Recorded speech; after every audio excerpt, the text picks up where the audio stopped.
D'accord. Vraiment très léger. Ok. Alors je rappelle que Mademoiselle Antue Nina, elle est membre de l'association des cuisiniers Gabona. C'est un talent culinaire. Merci pour ce partage de connaissances. Merci. C'est tout pour aujourd'hui. Mesdames, Messieurs, on se dit à très bientôt pour d'autres astuces et d'autres recettes avec des talents culinaires. On passe à la dégustation. Oui. Voilà un véritable délice pour les yeux, délice pour le palais également. Et l'on revient sur le plateau de l'entre-deux pour recevoir une autre invitée, Amel Manaï. Bonjour. Bonjour Irène, merci d'avoir accepté notre invitation. C'est moi qui vous remercie pour l'invitation. Alors, on a célébré hier la Journée internationale des maladies rares. Vous intervenez ici parce que vous êtes coordinatrice de formation médicale des CHU et CHR du Gabon Exact. pour le compte de VAMED. Exact. Donc, vous évoluez dans le monde médical, vous êtes personnel de santé. C'est pour cette raison que nous avons sollicité, on va dire, votre expertise aujourd'hui sur la question. Avec plaisir. Mais je vous ai vu saliver il y a un petit moment. J'adore cuisiner et j'avoue qu'il y a des mets très très intéressants au Gabon, notamment les feuilles du manioc. Ça, c'est mon petit point faible au Gabon. D'accord. Alors, nous parlons des maladies rares aujourd'hui. Comme je le disais, on a célébré la journée internationale hier. Nous avons voulu véritablement insister là-dessus pour beaucoup plus d'informations. Dites-nous ce qu'on entend par maladie rare. Justement, il faut d'abord définir les maladies rares. On fait souvent l'amalgame entre les maladies graves et les maladies graves et rares. Ce n'est pas, C'est pas du tout la même chose. chose. Absolument pas. Pour considérer que c'est une pathologie grave, il faut qu'il y ait une prévalence qui est entre une personne sur 1000. Alors, vous allez nous dire tout cela en français facile. Voilà, je vais parler simplement, mais je vais aussi parler un petit peu médicalement pour les collègues et le personnel de santé, parce que l'information, elle est certes pour uniquement la population, mais aussi pour le personnel de santé également. Donc, on considère que c'est une pathologie rare quand il y a une prévalence d'une personne sur 1000 à une personne jusqu'à une personne à 200 000. Prévalence, ça veut dire c'est le nombre de personnes atteintes de cette pathologie lors d'un endroit, dans un pays, dans une communauté. Donc, si par exemple une personne sur 1000 au Gabon est atteinte d'une pathologie, on peut considérer sur le plan national gabonais que c'est une pathologie rare. Et sur le plan international, il y a aussi l'OMS qui nous donne d'autres valeurs sans rentrer dans les détails. Donc, c'est des pathologies qui touchent très peu de personnes, pour faire simple, par rapport à la population mondiale. Alors, dans l'exercice de votre métier au Gabon, vous êtes coordinatrice de formation médicale. Avez-vous rencontré des cas de maladies rares? J'en ai rencontré deux. Dans deux contextes complètement différents. La première pathologie, c'est ce qu'on appelle la maladie de Paget. C'est une forme rare de cancer de sein qui se manifeste par une plaie chronique inguérissable au niveau du mamelon. Donc, ce n'est pas une tumeur comme on pense selon les notions connues de tout le monde, à la palpation et tout. Non, c'est juste une plaie inguérissable. Et d'ailleurs, ça s'est un petit peu mal passé parce que la patiente n'avait pas compris que c'était un cancer. Elle est plutôt passée vers le fait qu'on ne connaissait pas trop de quoi il s'agissait. Elle n'avait pas la bonne information. Non, elle a mal interprété l'information. C'est-à-dire que pour elle, ce n'est pas un cancer de sein parce qu'il ne se manifeste pas comme tous les cancers de sein qu'elle connaît, puisque c'est une forme très rare. Et elle est partie plutôt sur l'aspect sorcellerie, etc. Donc c'est un petit peu difficile des fois de faire passer certaines informations selon les coutumes et les mœurs et les mentalités d'un pays à un autre, que ce soit au Gabon ou ailleurs. D'accord, vous parliez d'un cas et l'autre Et le deuxième, c'est une dermatolyse pulpeuse. C'est à peu près dans le même contexte. Ça se manifeste comme des plaies inguérissables, mais avec une sensation de brûlure. C'est-à-dire que la peau a un problème qui fait en sorte, pour parler simplement, qui fait en sorte que c'est une auto-brûlure. Et c'est vraiment une maladie très difficile, très douloureuse. Parce que même de manière spontanée ou au contact d'un vêtement ou aux chaussures, on peut développer ça et puis c'est très pénible. C'est assez difficile. Alors souvent ce que l'on constate, c'est que les personnes arrivent dans les structures hospitalières lorsque la situation est déjà assez avancée. Dans les pathologies rares, pour rester dans le contexte, non. Dans les pathologies rares, malheureusement, les signes, les symptômes sont très évidents dès le départ. D'accord. Par exemple, pour la mycoviscidose, c'est une pathologie qui se déclare à l'âge pédiatrique. Ça veut dire qu'on va avoir un enfant qui va avoir une toux chronique, qui va cracher, qui va avoir tout le temps des infections pulmonaires très prononcées, des déficits respiratoires. Mais c'est même pas ceci parce qu'on a tendance à avoir les parents qui se disent c'est une grippe. Ça va passer. Mais ce qui ramène à la consultation, c'est surtout les signes digestifs. C'est quand on a une diarrhée, des douleurs abdominales très fortes. Donc on a un enfant qui a tout le temps mal au ventre, mais vraiment mal au ventre. Et à ce moment-là, on ramène à la consultation et c'est à la clinique et l'investigation médicale qu'on se rend compte que c'est telle ou telle pathologie. D'accord. Aller vers un médecin qui, lui, va poser son diagnostic, accepter le traitement. Je veux maintenant aborder la question de la prise en charge dans ces situations-là. Comment se passe cette prise en charge? Les maladies rares sont des maladies rares parce qu'à 80%, elles sont d'origine génétique et elles sont ce qu'on appelle des maladies orphelines. C'est-à-dire? La maladie orpheline, c'est une pathologie qui, au jour d'aujourd'hui, malheureusement, la recherche n'a pas réussi à trouver un traitement. Et comme 80% de ces pathologies, c'est d'ordre génétique, la génétique n'a pas encore évolué assez pour répondre à toutes ces pathologies.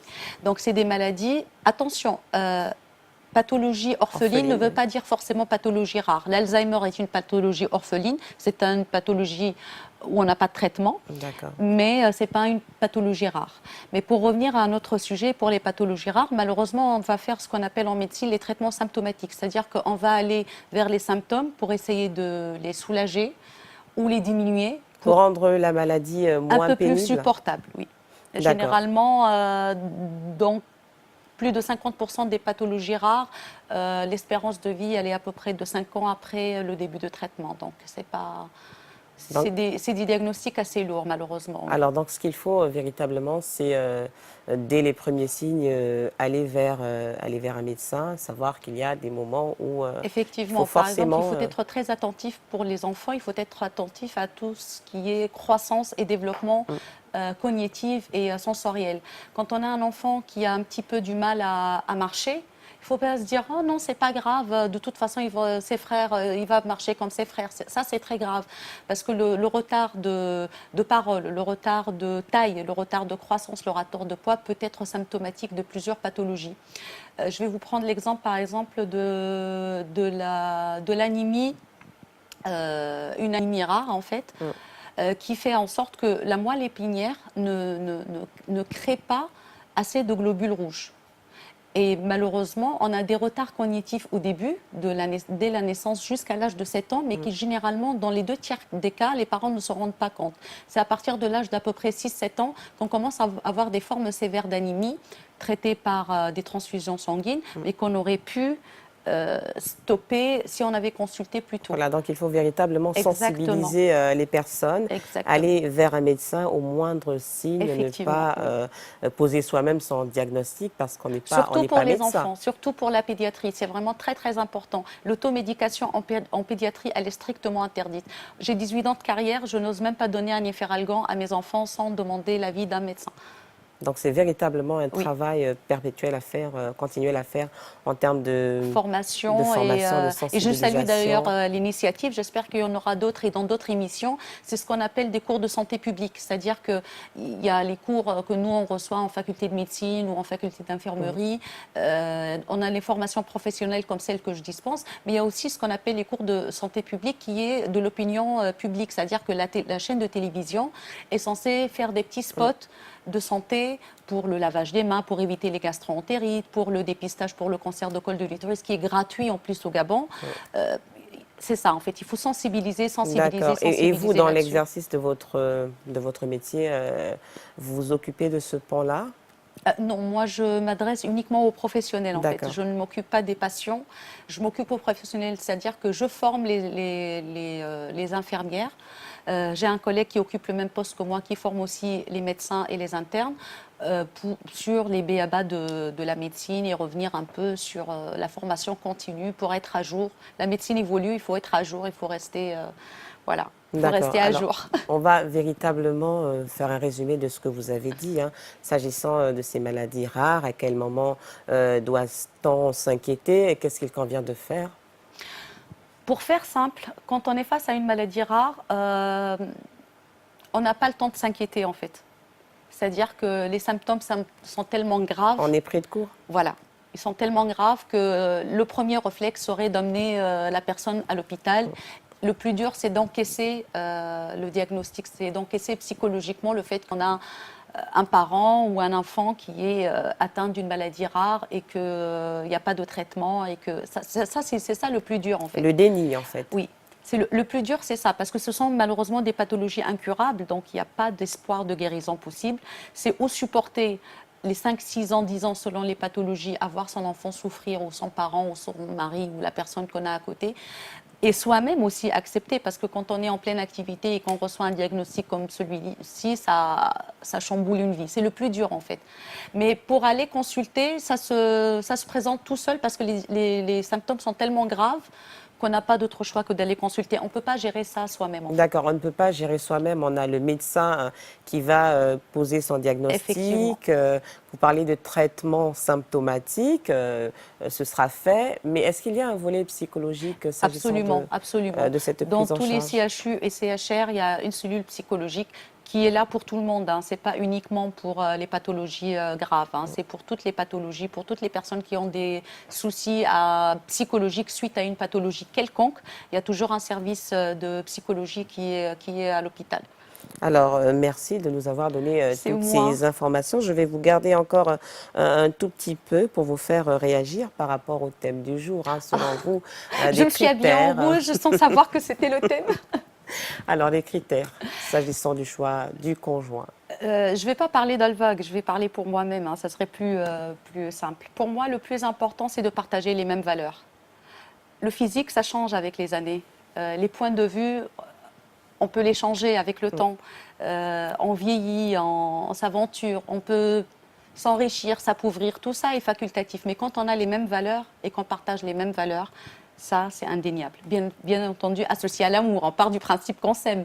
Mais c'est important pour moi que la personne avec laquelle je vais partager ma vie partage les mêmes valeurs que moi. D'accord, des valeurs communes, c'est essentiel. C'est essentiel. Il faut qu'on s'entende sur les valeurs qui sont importantes. Et à partir de ce moment-là, on aura une même ligne directrice. Et voilà.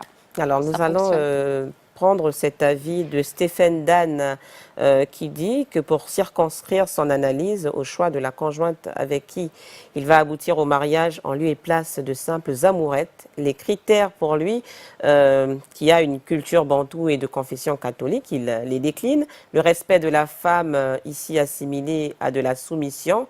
Non aux femmes imbues de leur personne, qu'on le veuille ou pas. Le mari a un ascendant, il est le chef, la faculté de procréer.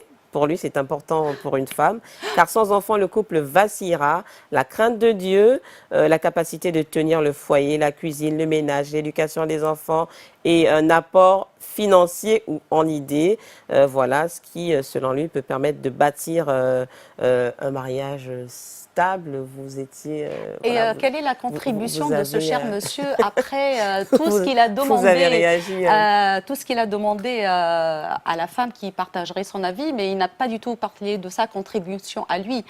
Le devoir comment il avait dit, la faculté de procréer. Voilà. J'aimerais le ramener un petit peu à ses cours de SVT. Je dirais même pas de médecine, mais de SVT. Il faut être deux pour procréer. On n'est pas... On n'est pas à l'époque de Socrate. En même temps, c'est son avis, et donc je crois qu'il exprime son ressenti, simplement. Oui, mais bon, ça reste, je trouve, très péjoratif pour la femme, et en tant que femme, je refuse d'être soumise. Ne pas être soumise ne veut pas être un but de sa personne, il y a deux nuances. Ne pas être soumise, c'est de se considérer égal à son conjoint, de participer de manière égale sur tous les plans pour faire fonctionner une vie de famille, une vie de couple.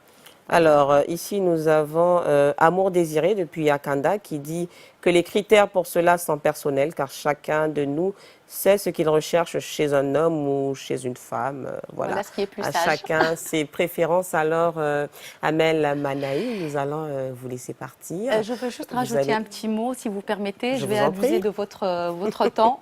Alors, je tenais à préciser que je suis membre bénévole très actif dans l'association Sunshine Revolution qui s'occupe de la drépanocytose.